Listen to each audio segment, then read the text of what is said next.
कसको हो फेभरेट यो? अब म यसलाई बनाउन गइरहेको छु। दामी रहेछ। अब भने यसलाई मैले बोइल गर्न स्टार्ट गरेको छु। हाम्रोमा चाहिँ बोइल्ड पोर्क मात्रै खान्छ नि त हो। यसलाई मैले अलिकति सेन्टेड बनाउनको लागि स्पाइसेससँग बोइल गर्दैछु। यो भने राम्ररीसँग बोइल भइसकिसक्यो। यसलाई म निकाल्दैछु।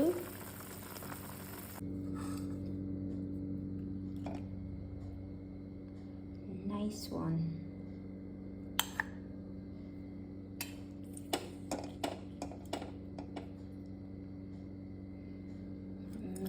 कति दामी देख्यो। दामी दामी। यो कराई चाहिँ कति कालो के साह्रो चलाको भनेर भन्नुहुन्छ भने चाहिँ यो कराईसँग चाहिँ मेरो इमोसन जोडेको छ। जब म फर्स्ट टाइम म रेन्ट बस्नु पर्यो त्यति बेला किनेको कराई हो नि त यो कि। अन्त मैले आफै किनेको कराई अनि यसमा चाहिँ मलाई अन्दाज आउँछ क्या पकाउँदाखेरि कति बेला के हो भन्ने कुरा। त्यो ह्यान्डी छ नि त, त्यसै कारणले म यो प्रायः युज गर्छु। इभन मलाई एक पोच गर्नु पनि मलाई आउँछ यो कराईमा चाहिँ।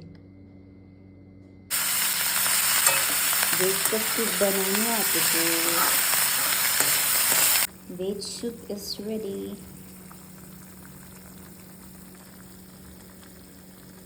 अब पालो छ यसको।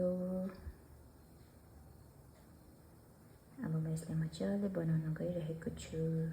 आमन्ड मर्निङको लागि हो, सोक गरिरहेको छु।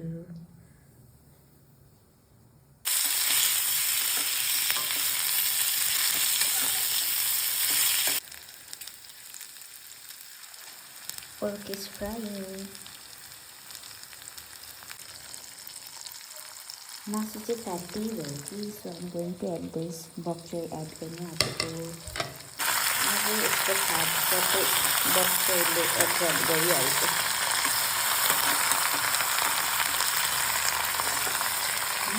लुकिङ यम यम, दामी देख्दैछ। यो मात्रै खान्छ है, बुबु हुनु घरमा।